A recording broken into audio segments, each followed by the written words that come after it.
We have been sold a glittering myth that artificial intelligence is merely the next frontier of human endeavor, a benevolent, neutral force ready to serve. I submit to this committee, and I declare to the country that this is the most profound and dangerous deception of our generation. AI is not a tool of convenience. It is the infrastructure of control. We are witnesses to the greatest private sector power consolidation in human history.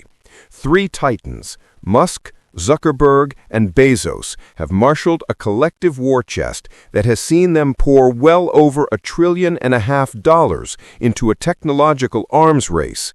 This colossal sum, dwarfing the national defense spending of dozens of our strongest allies, represents a bet placed not on innovation for the public good, but on the establishment of unchallengeable monopolies.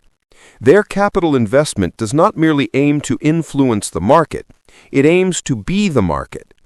Their creations are multiplying faster than our laws can even be drafted, and if we accept that this unbound, unchecked, exponential power is inherently democratic, then we have already ceded the battlefield.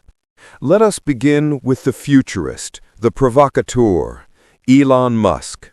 His AI enterprises, from xAI and the controversial Grok platform to the satellite network that undergirds global communication, represent a terrifying fusion of media and military infrastructure.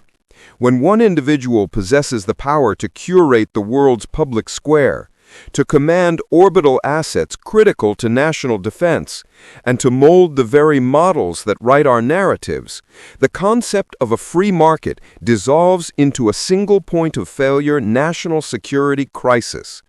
His creation, Grok, has already demonstrated tendencies that reflect the biases and political whims of its creator, threatening to poison the very well of public information with sophisticated, customized falsehoods. The most chilling part? He is creating the future of information while simultaneously controlling the pipes it runs through. We must not mistake ambition for accountability. When the government adopts an AI system built by a man whose loyalty is ultimately to his own existential vision, the entire apparatus of the state becomes a liability. We passed the Remote Access Security Act to prevent foreign adversaries from circumventing export controls, yet we seem tragically willing to surrender control to a domestic empire. The final authority over our future should not, under any circumstances, be dictated by a line of code residing on a pile of unregulated private gold. Thank you so much, Mr. Chair, and thank you for calling this hearing. Since January, Donald Trump has used the full power of the federal government to attack Americans in cities across the country. In Donald Trump's America, you are at increased risk of experiencing militaristic operations in your home. We must turn our gaze now to the architect of hyper-reality, Mark Zuckerberg. His investment is focused on dissolving the boundaries between the physical world and the digital simulation, the metaverse, where his AI becomes our indispensable social collaborator. Meta's long and unforgivable track record has been a systemic failure of data stewardship, an ongoing betrayal of user trust. Now they are deploying generative AI with frightening capabilities. Deepfake video translation, voice cloning, and image manipulation that can simulate entire political candidates and campaigns with stunning, undetectable realism. This is not a question of free speech. This is a clear and present threat to democratic veracity.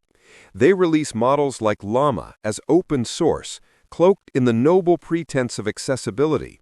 Yet this act simultaneously furnishes every malevolent actor, every state propagandist, every domestic insurrectionist with the core technology necessary to generate chaos at scale.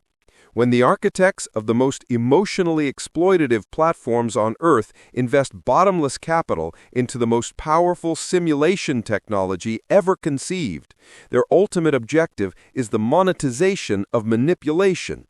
We are asked to accept a future where their AI sets the very terms of our emotional and social existence.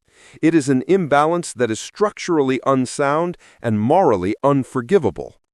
Finally, we address the titan of quiet, systemic control, Jeff Bezos. His power is not cinematic, it is infrastructural. It is embedded. Amazon Web Services is not merely a cloud service, it is the invisible, ubiquitous nervous system of the federal government. AWS holds the data contracts for our most sensitive institutions, the CIA, the Department of Defense, and the vast logistical network that supports our nation. When the government shifts its entire data stack to a single private contractor, even with billion-dollar credits under initiatives like the OneGov strategy, it hands over systemic chokehold authority. AWS is currently fueling its AI expansion, pouring $20 billion into infrastructure development, building out the data centers that will house the next generation of generative AI models. If a single corporation controls the algorithms that analyze, predict, and ultimately inform the highest level of national decision-making, we have outsourced the core tenets of our republic to lines of code written solely to serve the interests of shareholders and market dominance, not the oath of office. We have conflated operational efficiency with strategic abandonment. The core malignancy connecting these three technological monopolies is the systemic erosion of public control. They have not asked for permission to engineer society. They are simply buying the tools necessary to do it.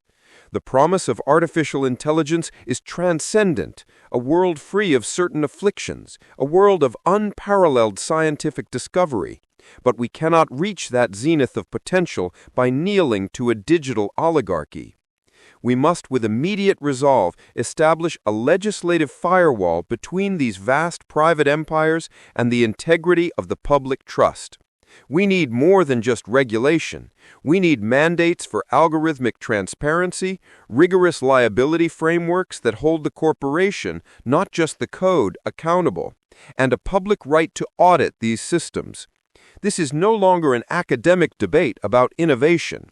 It is a fundamental struggle for the sovereignty of the American people.